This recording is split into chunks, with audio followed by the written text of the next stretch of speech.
سڑکوں پہ آئے ہیں، کاروبار چھوڑا ہے، اور یہ تو کاروبار اگر نبی اکرم صلی اللہ علیہ وسلم کے لیے کل جان کی ضرورت پڑے گی، ہم جان بھی اللہ کے رسول پہ نچھاور کر دیں گے۔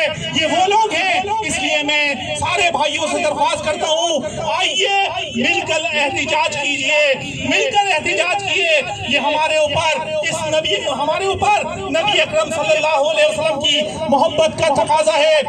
میرے بھائیوں اور دوستو، جیو موبائل کی آج دکانداروں نے یہ ثابت کر دیا ہے کہ ان کے دل اللہ کے رسول صلی اللہ علیہ وسلم کے لیے دھڑکتے ہیں۔ جب ہی ایک ملعون فرانسیسی صدر نے جب پیارے رسول صلی اللہ علیہ وسلم کی نفرت پر مبنی خاکے اپنی عمارتوں پر لگائے، پوری دنیا کے مسلمان سڑکوں پر نکل آئے ہیں اور فرانسیسی صدر کو یہ پیغام دے رہے ہیں، یہ پیغام دے رہے ہیں، یہ امت آج ایک امت ہے اور ایک ہی بات کہتی ہے، اب فرانس کی پروڈکٹ ہماری مارکیٹوں میں نہیں آئے گی۔ ہم نے بسکٹوں کا بائیکاٹ کیا ہے، ہم نے ہر اس پروڈکٹ کا بائیکاٹ کریں گے جو فرانس کے نام سے منسوب ہے۔ تم نے ہمارے نبی کی توہین کی ہے، یہ ہم کیسے برداشت کر سکتے ہیں؟ میرے بھائیوں اور دوستو، یہ جو کچھ فرانس کے اندر ہوا ہے یہ اچانک نہیں ہوا ہے، اس کے پیچھے ایک مقصد ہے۔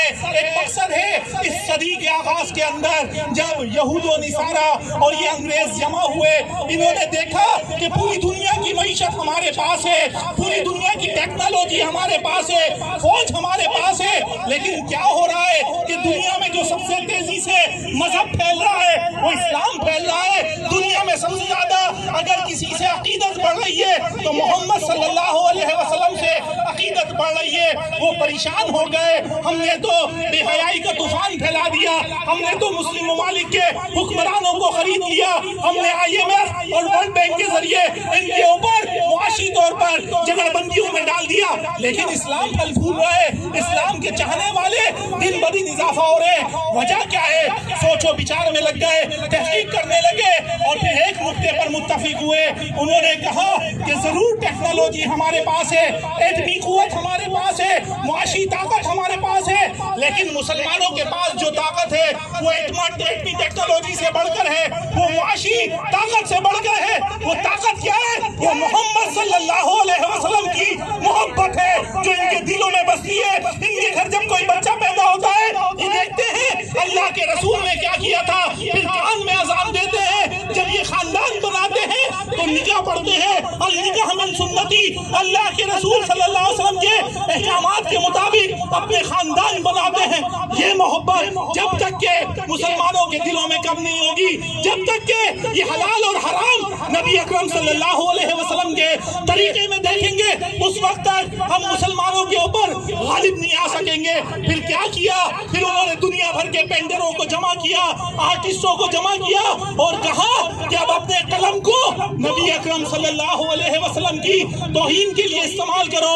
پھر خاکے بنتے ہیں اور یہ کوئی ایک نہیں، یہ پوری یورپ کی قوم، یہ یہود و نصارہ اس معاملے میں ایک ہے۔ پھر کیا ہوتا ہے؟ جرمنی کا چانسلر فٹ بال پر یہ خاکے شائع کرتا ہے۔ پھر کیا ہوتا ہے؟ روس کا وزیر اعظم اس پر نمائش کرتا ہے۔ کبھی ڈنمارک کے اندر توہین ہوتی ہے، کبھی نیوزی لینڈ کے اندر توہین ہوتی ہے اور ایک طوفان برپا کیا گیا ہے۔ اس کا ایک ہی مقصد ہے، آپ کے دلوں سے نبی اکرم صلی اللہ علیہ وسلم کی محبت کو کم کر دیا جائے، آپ برداشت کرنے لگ جائے۔ لیکن میرے بھائیوں اور دوستوں، جتنا وہ توہین کریں گے، نعرہ تکبیر، نعرہ رسالت، میرے بھائیوں اور دوستوں، وہ جتنی توہین کریں گے ہم اتنی محبت کے اندر آگے بڑھتے جائیں گے۔ کہہ دیجئے ہماری جان، ہمارا مال، ہمارے بیوی، ہمارے بچے سب اللہ کے رسول پہ قربان ہیں، ہم سب اللہ کے رسول پہ قربان کرتے ہیں۔ تم توہین کرتے ہو، ہم محبت میں اضافہ کرتے ہیں۔ اگر تم سمجھتے ہو کہ اس سے محبت کم ہو جائے گی، محبت بڑی ہے۔ لاکھوں لوگ چیچینیا میں نکلے ہیں، عراق میں نکلے ہیں، ترکی میں نکلے ہیں۔ ترکی کے صدر کو ہم سلام پیش کرتے ہیں جو آج کا ارطغرل ہے، جس نے ثابت کیا ہے کہ اللہ سے ڈرنے والے، اللہ کے سامنے جھکنے والے، نبی اکرم صلی اللہ علیہ وسلم سے محبت رکھنے والے کے رسول کی ایک سزا، گستاخ رسول کی ایک سزا، اس نے ثابت کیا ہے کہ جو اکرم صلی اللہ علیہ وسلم سے محبت کرتے ہیں وہ کسی سے نہیں کرتے. اس نے اعلان کر دیا ہے کہ فرانسیسی صدر تم دماغی مریض ہو, تم پاگل ہو, اور تم نے جو مسلمانوں کے خلاف دشمنی کا آغاز کیا ہے تمہیں نشانہ عبرت بنا دیا جائے گا, صفحہ ہستی سے مٹا دیا جائے گا. اپنے سفیر کو بلا لیا اور فرانسیسی سفیر کو بے دخل کر دیا. ہم سلام پیش کرتے ہیں طیب اردغان کو اور دنیا بھر کے مسلم حکمرانوں کو کہتے ہیں کہ دیکھو اقتدار کے لیے کسی غیر کے بوٹے نہ چوٹو, تمہارے لیے سب سے کامیابی کا راستہ عشق مصطفیٰ ہے. اس لیے تم بھی طیب اردغان کے راستے پہ چلتے ہوئے اپنے ممالک سے سفیروں کو بے دخل کر دو, فرانس کا سفارتی بائیکاٹ کر دو. خدا کی قسم یہ امت ایک ہو گئی, یہ امت نے اتحاد کر لیا. 57 اسلامی ممالک نے ایک دفعہ اگر فرانس سے اپنے سفیر کو واپس بلا لیا, آئندہ کسی کی ہمت نہیں ہوگی کہ کوئی آپ کے نبی صلی اللہ علیہ وسلم کی کوئی توہین کر سکے, کوئی گستاخی کر سکے. اس لیے میرے بھائیوں اور دوستوں, اگر ہم جذباتی ہوتے ہیں, اگر ہم یہ کہتے ہیں کہ اگر کوئی نبی اکرم صلی اللہ علیہ وسلم کی توہین کرے گا اس کی سزا سزائے موت ہے, یہ ہم نے نہیں, اللہ نے قانون بنایا ہے. گستاخ رسول کی ایک فتح مکہ کے موقع کے اوپر نبی اکرم صلی اللہ علیہ وسلم نے سارے کافروں کو معاف کر دیا, لیکن 9 لوگوں کا نام لیا کہ اگر یہ خانہ کعبہ کی چادر پکڑے میں بھی مل جائے, خانہ کعبہ کے اندر بھی داخل ہو کر پناہ مانگے, ان کو معافی نہیں ہے, ان کو جہاں دیکھو ان کو قتل کر دو.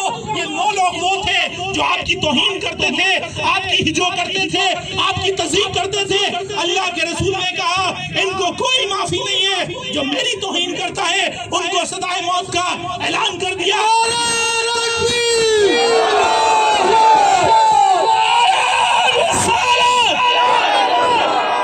میرے بھائیوں اور دوستوں, جب پاکستان کے آئین کے اندر یہ ہے کہ اگر کوئی پاکستان کے خلاف کوئی بات کرے گا اس کی سزائے موت ہے. اگر ہولوکوسٹ یہودیوں کے مقدس نظریے کے بارے میں فرانس کے اندر یہ قانون ہے کہ اگر کوئی توہین کرے گا اس کو سزا ملے گی. اگر برطانیہ کے اندر یہ قانون ہے کہ ملکہ برطانیہ کو کوئی برا بھلا کہے گا اس کی سزا موت ہے, تو میرے بھائیوں اور دوستوں 100 پاکستان قربان, 1000 برطانیہ کی ملکہ قربان, محمد صلی اللہ علیہ وسلم کے برابر یہ لوگ نہیں ہو سکتے. جب پاکستان کی غداری کی سزا موت ہے تو اللہ کے رسول صلی اللہ علیہ وسلم کے گستاخ کی بھی سزائے موت ہوگی.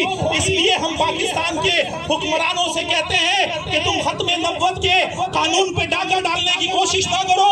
حلف نامے پر بہانے سے ختم نبوت کے قانون کو ختم کرنے کی سازش نہ کرو.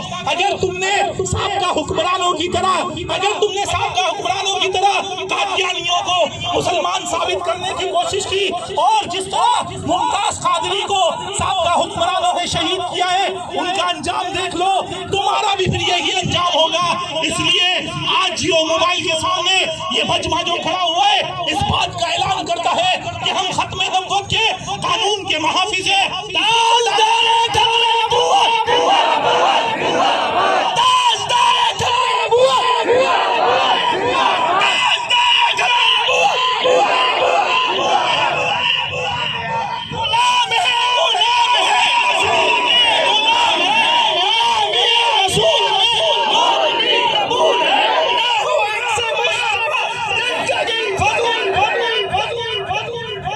میرے بھائی اور دوستو, یہ جیو موبائل کے نوجوان, یہ ہمارے بھائی اور دوست آج اس بات کا اعلان کر رہے ہیں کہ ختم نبوت کے قانون پہ اگر کسی نے ڈاکہ ڈالنے کی کوشش کی تو ہم غازی علمدین بنیں گے, ہم ممتاز قادری بنیں گے, ہم سرفراز چیمہ بنیں گے, اور جانوں کو سر پہ ہتھیلی رکھ کے ایوانوں کے اندر پہنچ کے اس کا تحفظ کریں گے.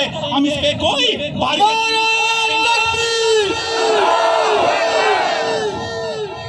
میرے